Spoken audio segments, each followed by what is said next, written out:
একদম প্লে থেকে দশম শ্রেণী পর্যন্ত তোমরা কি কখনো খেয়াল করছো শিক্ষকরা তোমাদেরকে বসায় বসায় ক্লাস নেয় আর শিক্ষক দাঁড়িয়ে দাঁড়িয়ে ক্লাস নেয়? এটা শিক্ষক সম্মান করে। তোমার কাজ কি এই 10 বছর পর বাকি জীবন তাদেরকে সম্মান করা।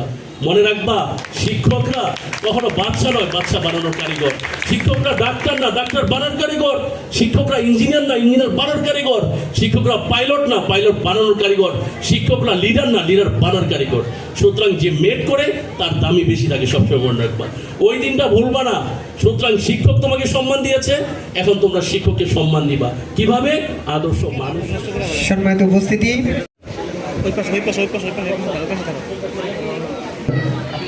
একটু দ্রুত এখানে ঘোষণা মঞ্চে আসেন।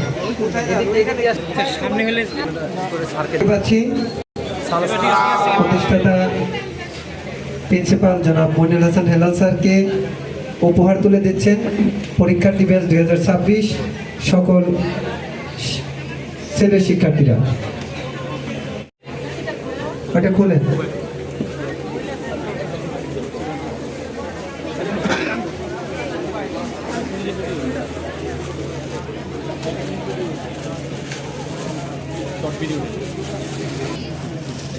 আমরা দেখতে পাচ্ছি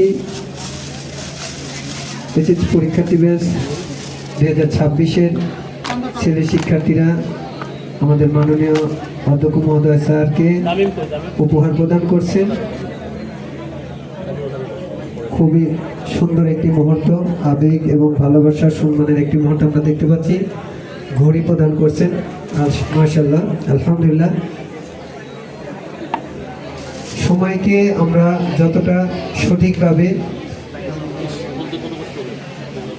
ব্যবহার করতে পারবো এবং যতটা গুরুত্ব দিয়ে আমাদের জীবনে সময়কে ব্যয় করতে পারবো, আমাদের সময়গুলো দামি হয়ে যাবে। তারই ধারাবাহিকতায় আমরা দেখতে পাচ্ছি যে আমাদের মাননীয় প্রধান শিক্ষক জনাব মনির হাসান হেলাল স্যারকে হাতে ঘড়ি পরিয়ে দিচ্ছে। মূল্যবান উপহার প্রদানের দ্বারা এটাই প্রতীয়মান হয় যে আমাদের ছাত্রছাত্রীরা অনেক সচেতন। তারা যেমন স্যারকে আজকে এই ঘড়ি প্রদান করে সময়কে গড়ে তুলবে। এ পর্যায়ে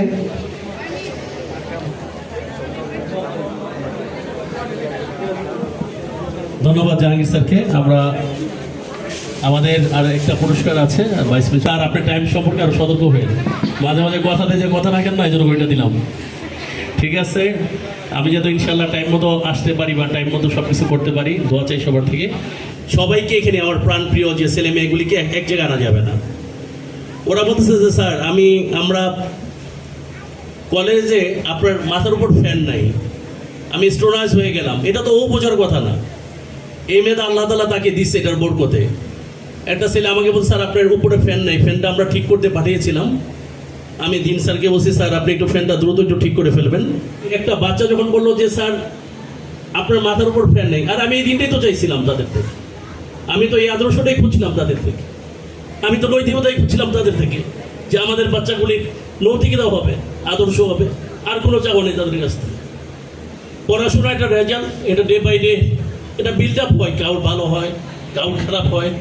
কিন্তু ওই ছেলেরা যখন আমি বললাম আরে এটা কিভাবে সম্ভব, ওই বাচ্চাটা আমার মাথার উপর ফ্যান নাই, আমরা তো এরকম সন্তানই চাই যে সন্তানরা মা বাবার প্রতি খেয়াল রাখবে। এভাবে দোয়া করি যে তার এই কথাটা শুনে কই স্যার আপনি একটা টেবিল নাই, আমরা একটা টেবিল দিতে চাই। আমি বলছি বাবা মা বাবার প্রেশার ক্রিয়েট করো না, প্লিজ প্লিজ মা বাবাকে প্রেশার ক্রিয়েট করো না। মা বাবার হলো আপন জন ওইখানে, আর শিক্ষক শিক্ষার্থীদেরকে কোনো কষ্ট দিও না। দুইটা জায়গায় ঠিক থাকো, অন্তত মা বাবা, শিক্ষক শিক্ষিকার প্রতিবেশী। নবী সাল্লাল্লাহু আলাইহি ওয়াসাল্লাম বলেন ইয়া রাসূলুল্লাহ অমুক মহিলা অনেক নামাজ কালাম পড়ে কিন্তু প্রতিবেশীকে কষ্ট দেয়, তো জাহান্নামী। বলে ইয়া রাসূলুল্লাহ নামাজ পড়ে 5 ওয়াক্ত কিন্তু ওরকম তো আমল করে না, শুধু 5 ওয়াক্ত নামাজ পড়ে সত্য কথা রাখে, জান্নাতি। আমরা তো ওই মেসেজটাই দিতে চাই, একটা জাতি করতে চাই যেটা নবী সাল্লাল্লাহু আলাইহি ওয়াসাল্লাম এই উম্মার মাঝে রেখে গিয়েছিলেন। যে উম্মা পড়াশোনা করবে, ডাক্তার হবে, ইঞ্জিনিয়ার হবে, ইবনে সিনা ইবনে বতিতা হবে, কিন্তু তাদের আদর্শকে তারা ভুলে যাবে না। আজকে জাতি অনেক অধপতিত, অনেক অধপতনের দিকে এই জাতি আগাচ্ছে। এদেরকে রাহাবার হবে, তোমরাই তো রাহাবার হবা। তো দেখলাম ওরা বলতেছে স্যার আমরা খানাদানা আয়োজনটা আমরা করবো। তো আমি বললাম দেখো মা বাবাকে প্রেশার দিও না, এটা তোমরা আমাদের সোহেল স্যার ওনাকে নিয়ে বাকিদের নিয়ে তোমরা এই কাজটা করো, যেটা ভালো হয় মন্দ হয়।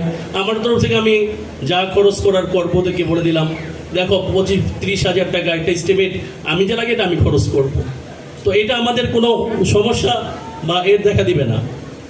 তো যাই হোক, অন্তত ওদের থেকে যে জিনিসটা পেয়েছি, ওরা মনে হয় দিন শেষে ওয়ালসওয়েল দ্যাটস ইনসওয়েল, ইংলিশটা কথা আছে, আমি জানি আমার শিক্ষার্থীরা অন্তত আমাদের শিক্ষকদের কখনো ভুলবে না। আমি ওই শিক্ষা দেই নেই, আল্লাহি আমি আবারও বলছি, আমার এখনও পুরাতন ছাত্র আমার দিকে ফোনটা নেমে যায়, আমি জানি না অন্য টিচারদের কী অবস্থা, কারণ আমরা আগে দেখি ম্যানার্স ম্যানার্স ম্যানার্স। তো তোমাদের প্রতি যে একটা আস্থা আর বিশ্বাস, সেই বিশ্বাসের জায়গা থেকে আবারও আজকে শেষ দিন আমি রিকোয়েস্ট করবো, দেখো মা বাবাকে ভুলবা না। মা বাবা দুনিয়াতে তোমাকে আনছেন, মা বাবার উপর চোখ বড় করে কথা বলবা না, মা বাবাদের সামনে বড় বড় কথা বলবা না। হযরত আবু বকর সিদ্দিক রাদিয়াল্লাহু তাআলা হুজুর সাল্লাল্লাহু আলাইহি সাল্লাম যাইতেছিলেন, তো এক সাহাবা কথা বলতেছিলেন, হুজুর সাল্লাল্লাহু আলাইহি সাল্লাম বলছে, ভাই বড়দের সামনে কথা বইলো না, বড়দের সামনে হাইটো না, এটা আদবের খেলাফ, বড়দের সামনে যেমনি সেমনি চইলো না। অথচ ওখানে আবু বকর সিদ্দিক রাদিয়াল্লাহু ছিলেন, ইসলাম সবসময় বড়দেরকে প্রমোট করে, ছোটদেরকে স্নেহ করে, আলেমদের তাজিম করে। নবী সাল্লাল্লাহু আলাইহি সাল্লাম বলেন, যে আমাদের বড়দের সম্মান করে না, ছোটদের স্নেহ করে না, আলেমদের তাজিম করে না, সে আমার উম্মতের আওতাভুক্ত নয়। আজকে দুর্ভাগ্যের যে বিষয়, শরীফ স্যার কিছুদিন আগে একটা কথা বক্তব্য দিয়ে গেছেন, যেটাকে অ্যাড্রেস করে আমি বলছি। উনি বলতেছে জাতিতে মধ্যে বেয়াদব তৈরি হইতেছে, কেন আজকে আমরা এগুলি দেখতে পাচ্ছি? আজকে মেট্রো রেলে যান, বিভিন্ন স্টেশনে যান, বয়স্ক মা বোনরা দাঁড়ায় আছে, ইয়াং ইয়াং ছেলে পেলে যাদের হাতে হাঁটুতে এখনো শক্তি আছে, তারা চেয়ার ছাড়তেছে না। এটা ওদের দোষ না, আমি ওদের দোষ দেইও না, কারণ তাদেরকে সুশিক্ষা দেওয়া হয় না, কুশিক্ষা দেওয়া হচ্ছে। আজকে বিভিন্ন স্কুলে এসএসসি বিদায় অনুষ্ঠান নাচ গান হচ্ছে, বিজাতির কালচারকে আনা হচ্ছে। হিন্দি আমি ফেসবুকে কয়েকদিন আগে দেখেছি, স্যারও নাচতেছে, ছেলেমেয়েও আসতেছে, এবং ফেসবুকে এটা ব্যাপক ভাইরাল হয়েছে। কোন জাতিকে আমরা কুশিক্ষা দিয়ে নিয়ে যাচ্ছি? কখনো এই দ্বারা কখনো সুজাতি তৈরি হবে না। সু মানে ভালো, কু মানে খারাপ। তো যারা বা বিশ্বাস করে, তোমরা যদি মা বাবাকে, নবী সাল্লাল্লাহু আলাইহি ওয়াসাল্লাম বলেন, মা বাবার দোয়া নবীদের দোয়ার মতো কবুল, তোমার কারো কাছে যাওয়া লাগবে না। মা বাবার মায়ের চেহারার দিকে তাকিয়ে থাকো, নবী সাল্লাল্লাহু আলাইহি ওয়াসাল্লাম বলেন, মায়ের চেহারার দিকে যদি তাকিয়ে থাকে কেউ, বলে এর জন্য হজ করে যাই নাকি আল্লাহ তাআলা ওই নেকি দান করবেন। সুবহানাল্লাহ। তোমার হজের জন্য তো ফরজের সাথে তুমি হজে যাবা, নফলেরও তো তোমার যাওয়া দরকার নেই, তোমার ক্যাপাবিলিটি নাই। তো এই জন্য আমরা আশা করব, হাত জোর বিনয় করজোরকে বলছি, মা বাবাকে কখনো বলবো না তোমরা, ইনশাআল্লাহ। এই মেসেজ আমরা সবসময় দিচ্ছি।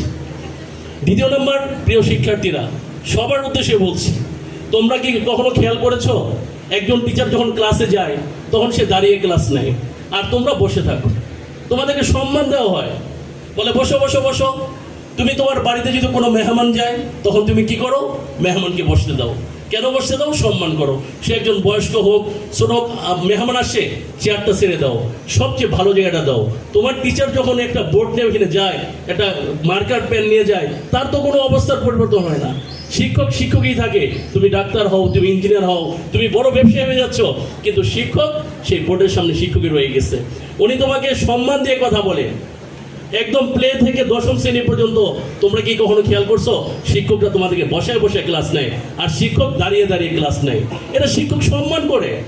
তোমার কাজ কি এই 10 বছর পর বাকি জীবন তাদেরকে সম্মান করা। মনে রাখবা, শিক্ষকরা কখনো বাচ্চা নয়, বাচ্চা বানানোর কারিগর। শিক্ষকরা ডাক্তার না, ডাক্তার বানানোর কারিগর। শিক্ষকরা ইঞ্জিনিয়ার না, ইঞ্জিনিয়ার বানানোর কারিগর। শিক্ষকরা পাইলট না, পাইলট বানানোর কারিগর। শিক্ষকরা লিডার না, লিডার বানানোর কারিগর। সুতরাং যে মেট করে তার দামই বেশি থাকে, সবসময় মনে রাখবা, ওই দিনটা ভুলবা না। সুতরাং শিক্ষক তোমাকে সম্মান দিয়েছে, এখন তোমরা শিক্ষককে সম্মান দিবা।